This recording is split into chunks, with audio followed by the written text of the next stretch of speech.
It's important for a leader to hear about its blind spots on a regular basis, so working on them is periodically top of the mind.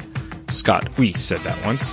Ladies and gentlemen, welcome to Moving Forward Leadership Podcast, episode 49, Eliminating Leadership Blind Spots with Jason Treu.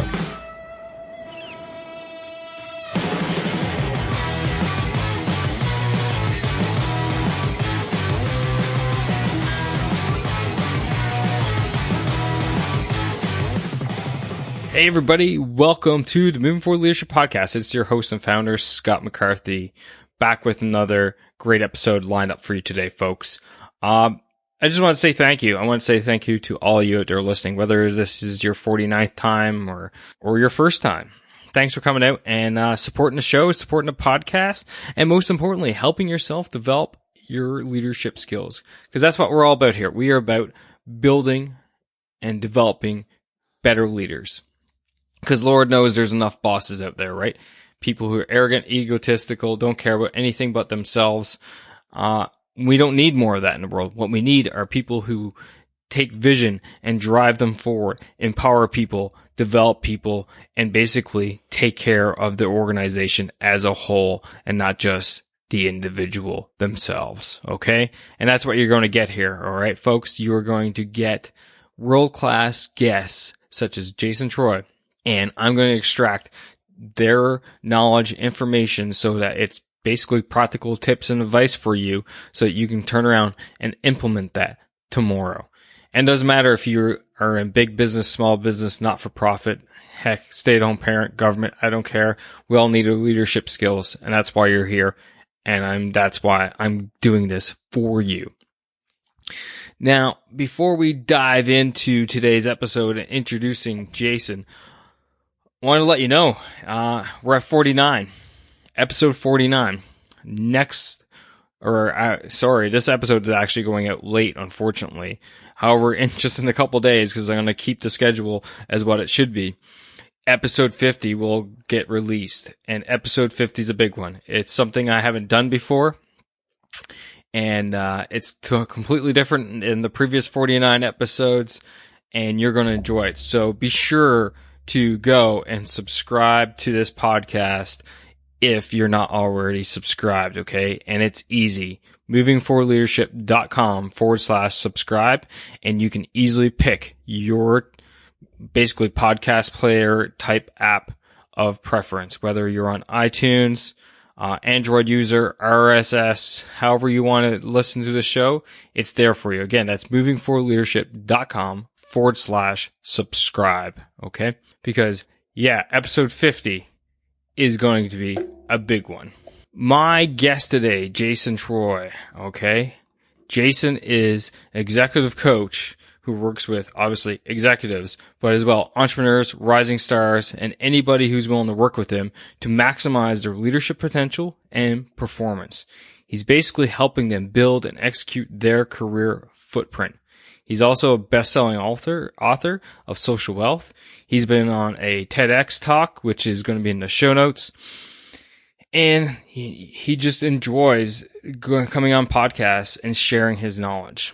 Okay. Today we talk about removing your blind spots, things you can't necessarily see.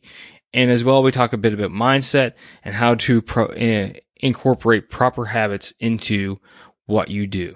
So I hope you enjoy the show and sit back, relax, and enjoy my interview with Jason Treu.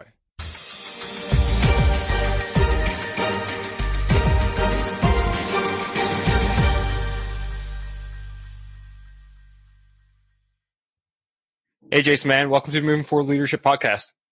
Hey, thanks for having me on your fantastic show and talking to your incredible tribe of people. Awesome. Love it.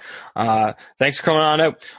So the first thing I like to do always is, get the guests to give them, quick background about who they are, where they come from, and maybe something interesting about yourself if you feel like. Sure. So I'm an executive coach. I work with executives, their managers, entrepreneurs, and, rising stars on leadership and performance issues. And oftentimes a component of that is executing their career blueprint and figuring out kind of like what do they want to do next in their life.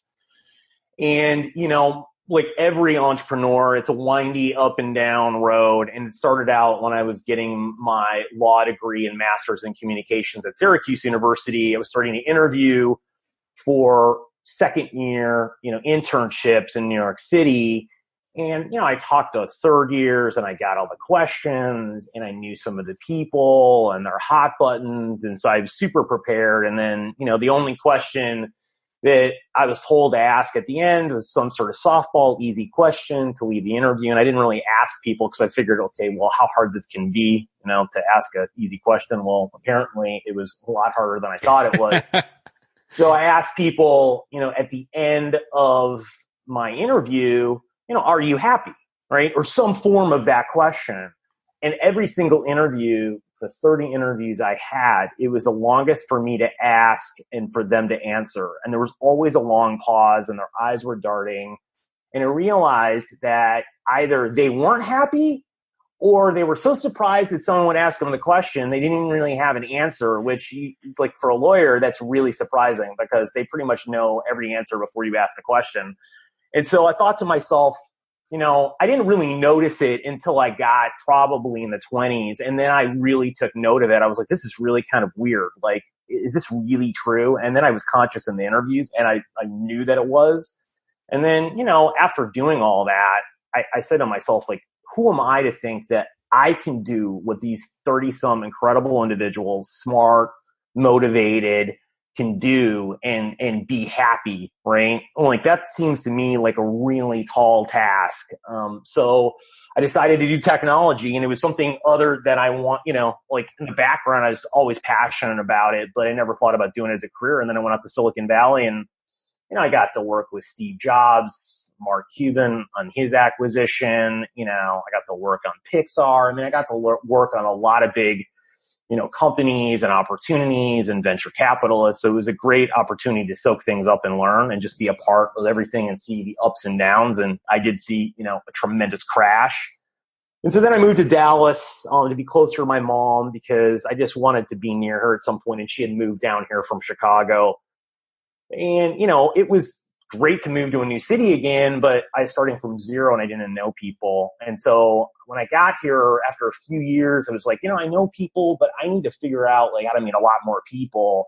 And so I started to figure out ways to join, groups that were influential, like charities and nonprofits and a bunch of that stuff, and just meet people, right? And just build deeper relationships. And I was pretty good at it to begin with. So once I figured out how to do that and people had seen that, they kept asking me, like, can I help them meet people and do things? And so at some point I'm like, well, maybe I have a business here.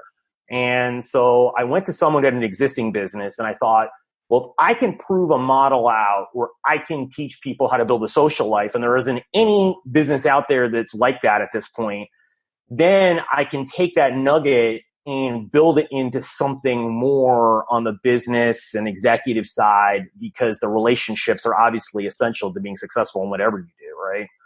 So I started down that road and things went well, but I had some clients who were having challenges and people were having problems. And at some point, if multiple people are having problems, it's not them, it's you.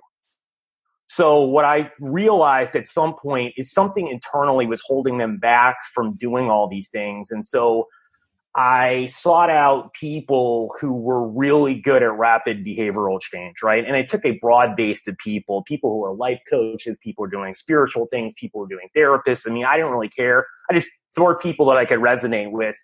And after going through a bunch of coaching and finding people, and a lot of these people now are on Oprah or really well known, I cobbled together my formula in order to help people do really behavioral change, what a therapist would do in a year, do in anywhere from, 2 to 6 weeks, depending on the person, right? And that made a massive difference in people, because what I found from that, and my key takeaway, was your level of self-awareness is never greater than your level of social awareness. And in most people, their self-awareness is very low.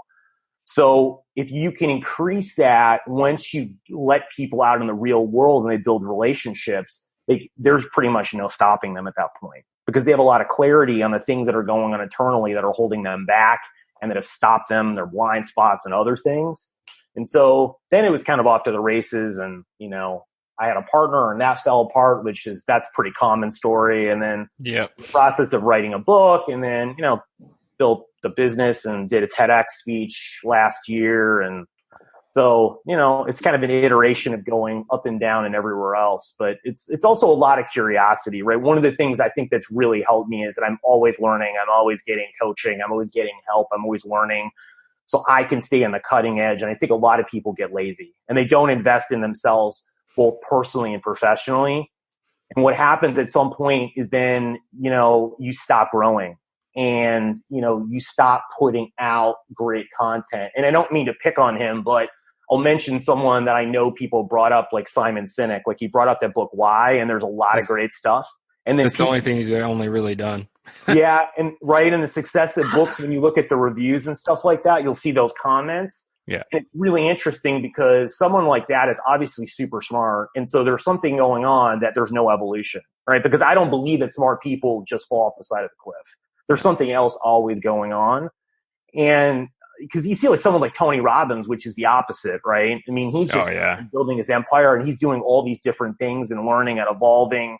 And I think you've seen some lulls with him, but that's like everything else. People go through those. But I think you have to constantly be curious and learning and invest in yourself on a consistent basis, because if not, you'll just start to really slow down and not be able to help people do what they ultimately need you to do when you're in a coach and as a leader too, right? Because you're always coaching people, even if you're a leader or a manager inside of a company, right? You don't have to do that as a job per se, but you are one no matter what you do. Yeah, I always say that the day you stop learning is the day you've become useless to your organization, because things always change. The times are always changed, especially right now.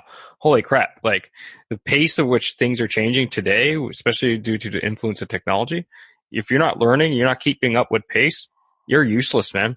You're absolutely useless to your organization. You'll get silhouetted by another rising star within seconds. Yeah. And I think, it's interesting you say that, because I think what you're seeing now in many companies is people who are like in their early 30s rise up significantly higher than ever before. And I partly say that's part of it, right? That they're more on the cutting edge than the people are who've had the jobs, because you'd never really see that in any other organization happen in history where something like that would happen. And now it's happening all the time, because people have not invested in themselves and they've gotten lazy and they haven't learned the things that they need to do and keep up with things. And I believe someone who's 60 can learn technology and learn how to do stuff as well as someone who's 20, right? I mean, it's just application and sitting down and being motivated and driven in order to do it. That's exactly it, right? It's just the motivation and having the right mindset of learning something new and keeping that open mind, the open mindset and thoughts to learn it. Yes.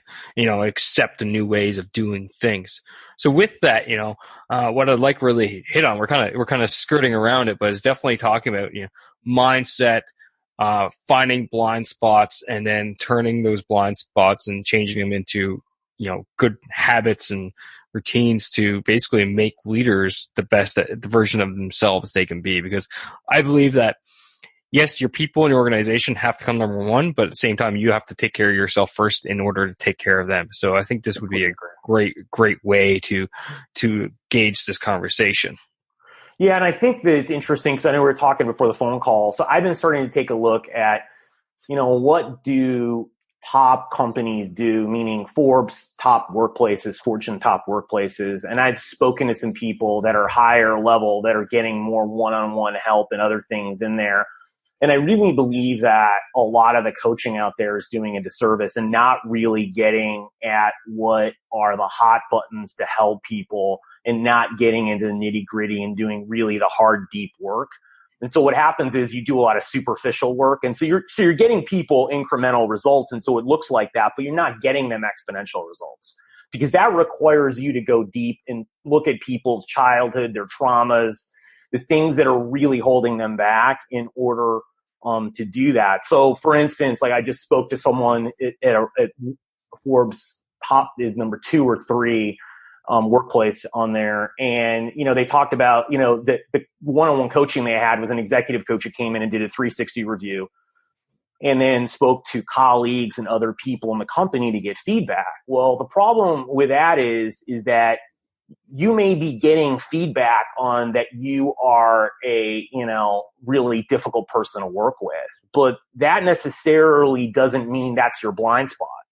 There could be some, and that's not going to help you to get that feedback, because if the blind spot is the fact that you're difficult to work with, is because you grew up and you were abandoned with your family and grew up as an adopted child, right? And felt like no one cared and loved you. Well, that's the issue, right? And if you got to get at those core issues, because then that's going to create change. And it's really difficult to go into an executive and tell them feedback, because they're going to push back. And I'll give you an example. So a couple of months ago, I had a CEO I worked with at a $500 million company.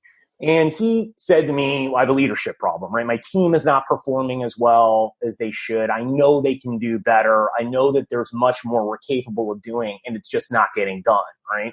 So when people tell me that, I take it with somewhat of a grain of salt, because even if they're directionally right, their self-awareness is usually pretty low. So they're pretty off on what people are thinking and doing. So within 10 minutes or less of interviewing only half of the executive team, I basically found out that the CEO wasn't listening, right? That's what everyone else said. So that's their perception, right? So if you go into the CEO of a company or any high-level executive, and I would have said to him, you know what, the feedback from your team is, it's not the performance, it's just you're not listening. Their comment back would be, people are not engaged, they don't care, they don't get it, they're not working hard enough. There's 5,000 reasons that they're going to offload blame, offload their emotions, and deflect things. And that's extremely common, right? Because they can do that, and how much can you push back? Because you don't know their environment. You're not working there every day, right? I mean, you can say to them, well, if everyone else is telling you you're not listening and you don't buy into it, things are not going to get better. Well, maybe not, right? But that person still is really going to stand firm in their position, in their belief system. But what I did was, instead of doing that, is I started to talk and had a couple sessions on, tell them about your childhood, tell them about growing up with your family. And I found out that one of, there were 6 people in the family, right? So what happened is, when they sat down at a dinner table, I asked, well, so how did you get your parents' attention? And he said, well, I had to push my brother and my sister and talk over them. And then my parents heard me and, gave me positive feedback and did things for me, right? So then I found a few more instances, both personally and professionally, where talking over people and steamrolling them got him the reward, right? Got him the positive feedback, got him success, right? Well, what happens then is the pattern that you learned is that if I talk over people and don't listen to them, I will get the reward, which is success or being heard or whatever it might be. So that's the pattern that you grew up with, right? So the point is that now the pattern that worked is no longer serving him, right? And it's actually sabotaging his own success. So now when you put that all together for someone and tell them, look at the pattern that's going on, right? And look at the feedback that we're getting from your team, right? So there's a parallel. You're not listening, right? And you have in your entire life. Up to now, maybe it didn't affect you, but it is in your team now, and it's affected performance over the last couple years. So the choice is now, do you want to be right, or do you want to be happy and successful? And then it's much harder for people to push back, because they see the link and they look at it and they say to themselves, I'm not broken. I'm not a bad person. I don't have some negative thing. I just have a pattern that I didn't realize that was going on. And now all I need to do is change it, right? And the changing the patterns are usually pretty simple, right? What do they consist of?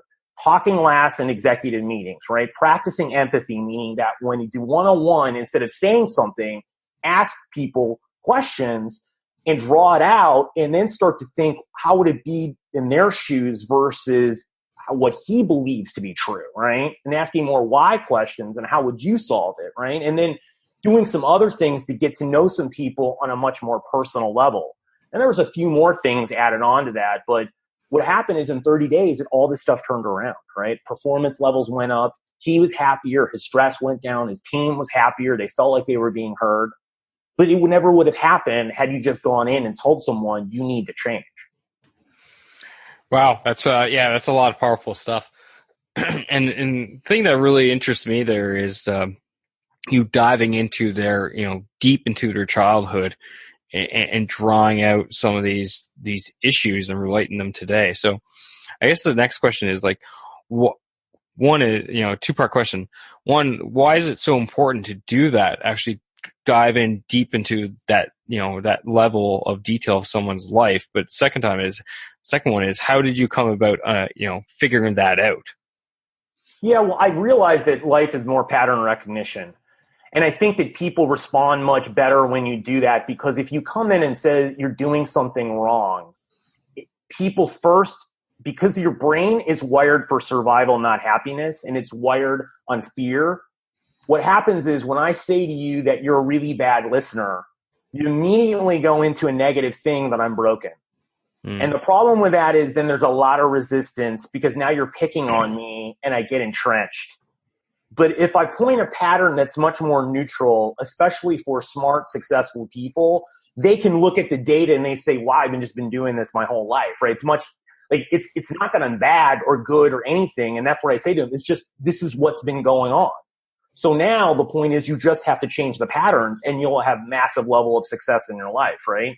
And you have to go in and tell people this because, like, for instance, although this is an aside, if you go to entrepreneurs that are entrepreneurs like in their 20s, what I've found in doing this hundreds and hundreds of times is that the reason that they're entrepreneurs is one of two reasons for the most part, is that one, they've had some person close to them, right? A family member, a really good friend, someone that was an entrepreneur, and show them that was possible and show them that they could do it because they've seen it with their own eyes. Or the opposite is people who say F you to their family and are so upset, right? They're like, I don't want to be like this. I'm going and doing something completely opposite, right? So, but the thing is that people are entrepreneurs in their 30s or 40s didn't do anything wrong. A lot of times they just didn't have those role models and they didn't have that mindset and they just didn't know it was possible. So it's neither right nor wrong that they did it later. It just is because they didn't have the influences and other things going on for the most part.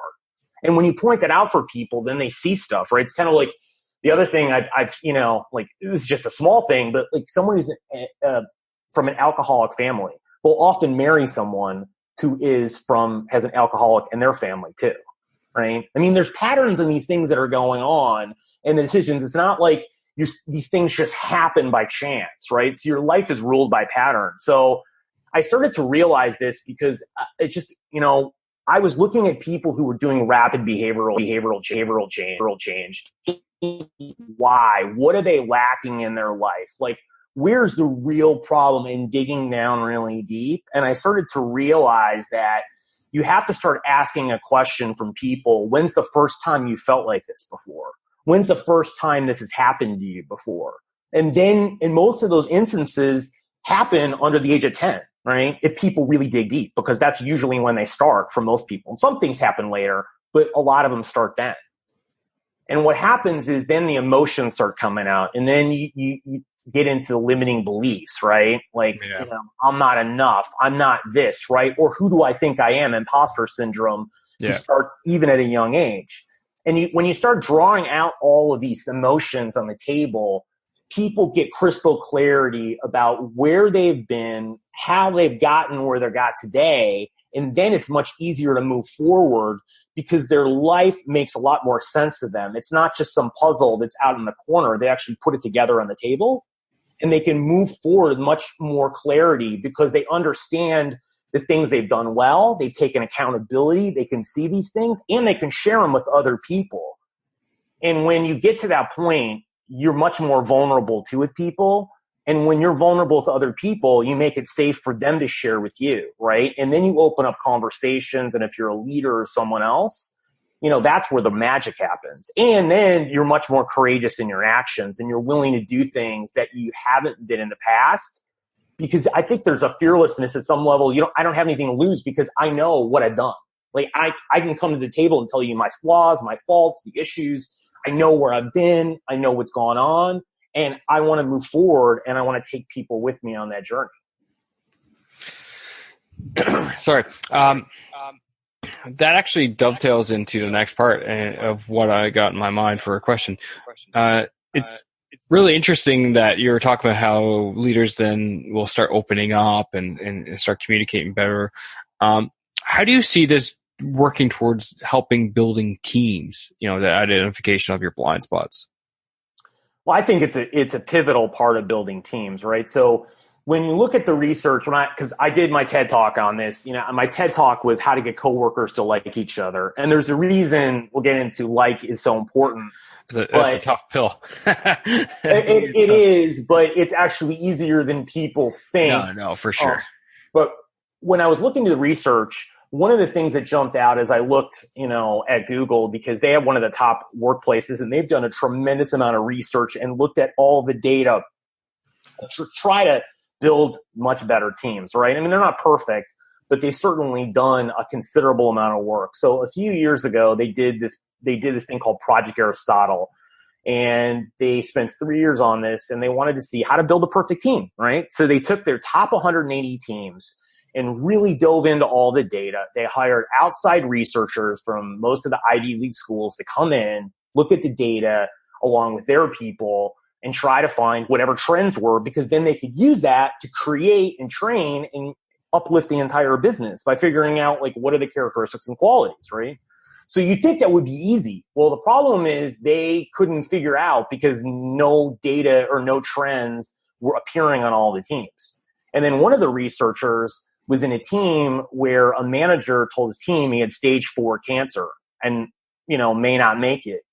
And they saw the team performance go up. And one of the researchers had an aha moment and went back and looked at the data, and they found out that psychological safety was the only characteristic across all 180 teams. And that it is the foundation for building a successful team in any organization, no matter where you are in the world. And psychological safety, is a fancy word for vulnerability, caring, and sharing, right? What it is that it says, I know you on a deep personal level. I feel like I can raise controversial and potential crazy ideas, and I feel free to ask really any questions inside of the group. And I found that when I was looking at really successful sales teams and other teams in my clients and going in and observing things over the years, that the one thing I noticed is that people talked a lot in these meetings and were sharing, and they were joking and laughing, and you could see a different tenor amongst the people and when you spoke to them, because they were invested in each other's success. They were sharing ideas. They wanted everyone to be successful, and you didn't see this with other teams, right? And I believe that if you would have inserted other people in those teams that weren't as good, they would have uplifted them as well, right? But people are leading the teams, and in the great teams, they don't understand what other people are doing, and they don't even know what they're doing half the time, right? So when it comes to that, but the psychological safety part is absolutely the underpinning for any team in order to create all of that. So that was the one learning point that I had, is that you have to create that inside of an organization, because then what happens with people is that you like them, right? And it doesn't mean you're friends, but when you like someone, you respect them, you're invested in their success, you want to help them, you collaborate better, you communicate, you resolve conflicts, right? You do all these other things that you don't do with people that you feel neutral or dislike, right? So you can get to an organization where people like each other across the board. Now, you can't make them be friends, right? Because that's completely different. But if you like enough people, you're going to find that you will have friends amongst them, right? So that also comes into play, because the data is reading that if you have a close to good friend in an organization, you'll be 7 times more productive and loyal, right? So it's pretty stark. And the other part of it too is loneliness in the US is at a 40% rate, which means loneliness is I feel alone, not that I am alone, right? And what happens when people are lonely right now is they've equated it with food, shelter, and water, right? You will die without it. And if every day that you feel that you are lonely is like smoking 15 cigarettes. So your health is going to take a significant hit if you don't monitor this and try to improve it. Wow, that's pretty incredible like stats and analysis and research. And like all the stuff that you said made sense to me. And I've always said vulnerability and just enabling a workplace that enables people to speak freely without prejudice or judgment, as long as it's within reason, of course. It is a cornerstone of team building. But you kind of took out the whole research behind it, and it makes absolute sense, the whole psychological safety aspect of it. And I think that's critical. Yeah, no, for sure. And I think the biggest thing for any leader out there is whenever they take over a team is to say, you know what, guys, I don't have all the answers. That's why I have all of you. Because if I had all the answers, I wouldn't need all of you, right? So that kind of enables that ability to have that safety, that safe area, safe team immediately right away. The next thing I kind of, would like to discuss would be, we've talked about identifying the blind spots. We've talked about pattern recognition and understanding someone's childhood, why it's so important, and then how looking at all this helps build the teams. What are some ways then that a leader can take all this information and build in solid habits and routines to lead effective organizations? Well, I think one is that you have to build a team of people with a psychological safety. I think that's probably the first part, right? I mean, one is you need to do your own self-awareness, right? And spend the time doing it, right? That's actually number one. Because if you don't do the self-inquiry on yourself, what happens is, if you're a leader, is other people won't do it. And then it cascades downhill. Because you have a bunch of people with all these blind spots that don't understand what's going on, and they're not taking accountability, and they're blaming. And they'll find people that they like, they'll have people they dislike, and they'll people they're neutral with. And that's, 90% of teams, and that's why they're ineffective, because not everyone's going to work together, right? So that's primary one. But the things you do to build psychological safety are things that are not hard, right? I created this game, Cards Against Mundanity, and it's a simple card game, like Cards Against Humanity, where you play it in a group and people just ask questions, right? There's simple questions like, what superpower would you love to have, to more revealing questions. Like, if you had to pick 1 year of your life to do over, which one would it be and why?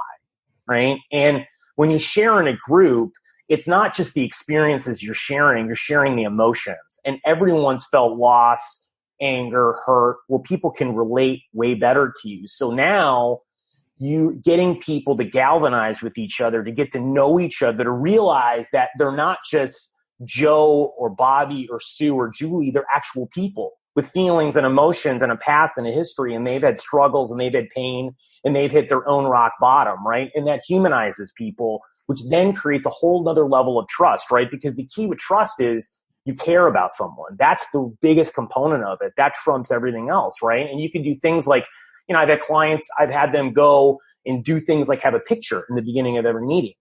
And spend 30 seconds and say, why does that picture mean something to them, right? And go around the room. And, within 4 meetings, it's totally transformed what goes on in the meeting and how productive it is. I've had people do temperature checks, especially when they're doing creative meetings, meaning that someone says, I call it, is it stormy outside, cloudy, or pouring, right? Or sunny, right? And it's that way, are people engaged? Like, what's going on, right? And they say why that they're at whatever temperature they're at or weather condition. And that helps the leader understand what's capable in that meeting, right? Because if everyone's in a stormy place or they're not focused and you want to be creative, which happens a lot, or you want to brainstorm or ask questions, they're checked out, you can't do anything with it. And you don't know if your people are having personal problems that's affecting their work product if you never ask, right? 100%. So you've got to be really engaged with people in order to do these types of things, because that's what will move people forward, and it'll get them operating at their peak performance, right? Because not every company can do some leadership training and spend money and do all this. But if you get people to care about other people, they'll put forth their best effort. Because when I talk to managers from the leaders that I work with, about, because I'll ask them questions like, so why do you stay up to 11 o'clock at night or work really late for them? And what it boils down to is not their own success, the primary motivators, I don't want to disappoint my manager or my leader because I know that they care about me, and that would feel worse to me than anything else is to let them down, right? So that is a major driver for people. And when you have that, you have people go to hell and back for you. And that creates a massive performance. So those are the types of things you have to do, right? It's like if you thought about how you build a best friend in the real world and create really great relationships with people, if you apply that in business as a leader or manager, you will have people that will do anything for you and you will get the most out of them that's possible. Makes absolute sense. And I talk about that so often, just building that relationship with the folks because, and treating them with respect and flexibility because when times get tough, then you'll have that connection and they'll want to go that extra mile for you to get the job done, especially in those tough times, right? When we're talking about like times of 2008 or if there's some kind of crisis going on with an organization. Kind of just boomerang back talking about, we're talking about blind spots, pattern recognition, and building teams. Just a little story of myself. I have a military background. I used to be a course officer for the transportation officer course. And one of the first things I got all of the students to do was give a presentation about themselves, about their background, who they are, where they come from. And what I told the students was, said, listen, as officers, you're all going to have to do tons of presentations and briefings, and this is just how life is. So to hone these skills, this is what you're going to do. Lo and behold, what they didn't know, and unbeknownst to them, was that actually what I was doing was getting them to build the team within the course, because everybody else suddenly was starting to get to know each other immediately on a personal level. Like some people revealed things about their history that they wouldn't normally reveal. Like one guy revealed how he lost 200 pounds to join the Army. It was a life-changing event for him. So in the end, it all boils down to getting these relationships and building them up so that at the end of the day, you know that you can rely on the other person on the other side of the desk. Yeah, and here's the thing that I'll supplement with that's at a really deep level for people and that will help crystallize this. So, another piece of data that I found that's a centerpiece for my TED Talk is 1997, Professor Arthur Aaron did this experiment on how to build fast friends, right? It's pre-internet, not pre-internet, but pre-social media and not much on the internet for people, right? And it's like, how do we take someone I don't know and create them into a best friend, right?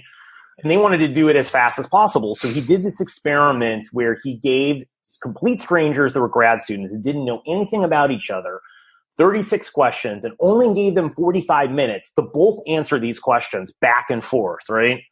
And at the end of 45 minutes, 30% of the people rated the relationship with a complete stranger that they didn't even know or had no interaction or any knowledge, that relationship as the closest relationship in their life. And they felt like they could tell that person more than they could tell anyone else that they knew.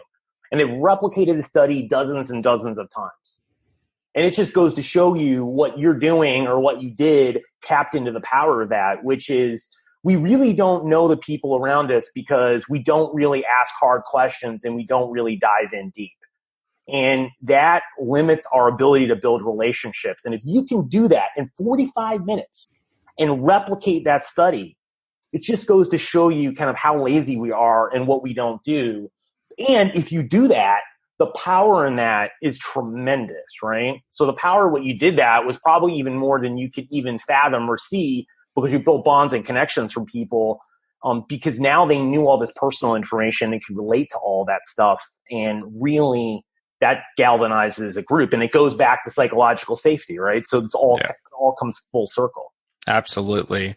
And ultimately, the worst case scenario for us in a military context is that you have to rely on these people with your life. When you enter a war zone, there can't be any lack of trust between you and the person next to you because your life is in their hands and theirs is in yours. And end of the day, if you make a mistake, the other guy could be coming home in a body bag at worst case scenario.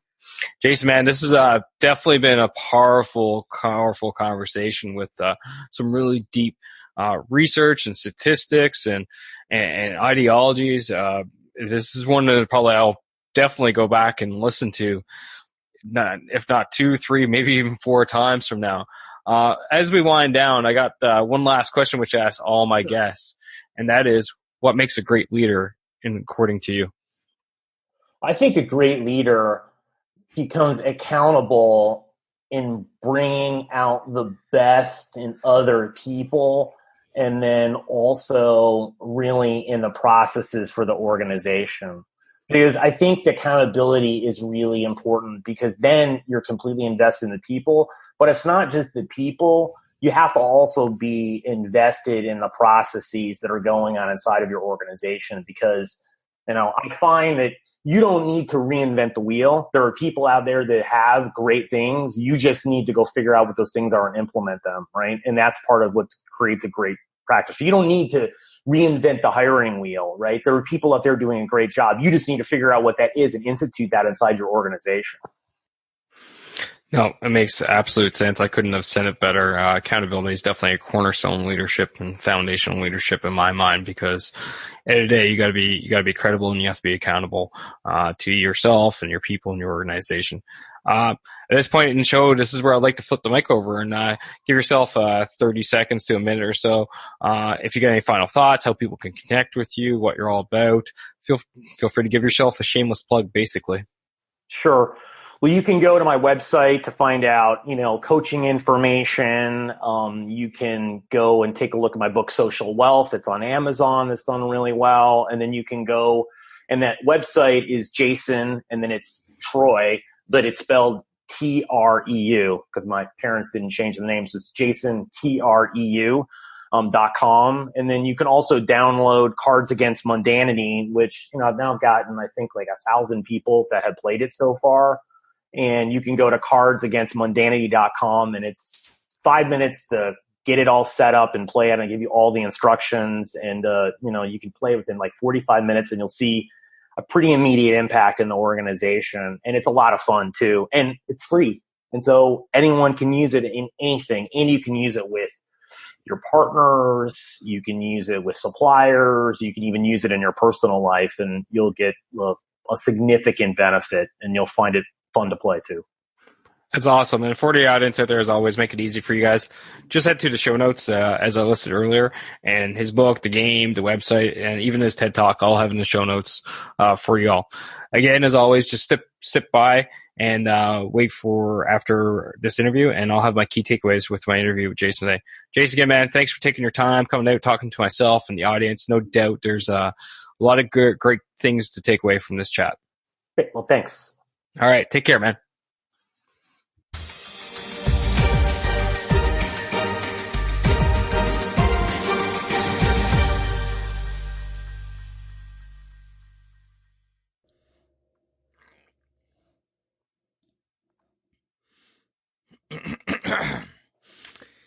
Hey, everybody. I hope you enjoyed that conversation I had with Jason. It was totally powerful. Don't you agree? So many things brought out of that conversation that we had. It was incredible. Like, literally, I will be re-listening to the show multiple times for sure. So, just diving into my 3 key takeaways from this episode. Asking hard questions and diving deep, right? We have to ask those hard questions to people if we want to build those relationships. And I can tell you this is true from first-hand experience. The greatest relationships, both inside and outside of work, have been through having those deep conversations with people and really getting to know who they are. The second thing that I wanted to hit on was that pattern recognition is the key to finding blind spots. Okay? And if you go back and listen to it, you'll hear him talk about it. Basically, you need to be aware of if you start seeing patterns, then you should be asking yourself, what am I missing? Right? If the same things, similar theme things continue to occur, then what are you missing? What are you not seeing? So that those patterns don't reoccur. And then the final key takeaway I got for you is psychological safety is the cornerstone to building teams. And what we were talking about is being vulnerable and having people being vulnerable, because when you're vulnerable, others become vulnerable. And when people are vulnerable, they open up, they begin trusting and begin accepting everybody for who they are. So, those are my key takeaways from today's episode. And if you really enjoyed today's episode, be sure to share it. Share it with somebody who you think would enjoy this episode. And let me know. Reach out to me on social media. As well, if you want it to, you can rate and review the show. Go out there and give me a 5-star rating and a good long write-up saying how great the show is and the guests that come on here, because they truly are. They are world-class guests like Jason today. And those are the types of guests I'm bringing to you every single week. Okay? So anyway, I hope that you guys are doing well, and have a great week. Again, this episode got out a little late. My apologies. Just, some things going on in life, right? And, unfortunately you gotta prioritize. So, episode 50, however, will get released Wednesday, as in 2 days from now, on time as per usual. And, be subscribed to, listen to that one, cause it's definitely a great show. Alright folks, that's all I got for you today. As always, keep pushing, keep trying, keep moving forward. Take care now.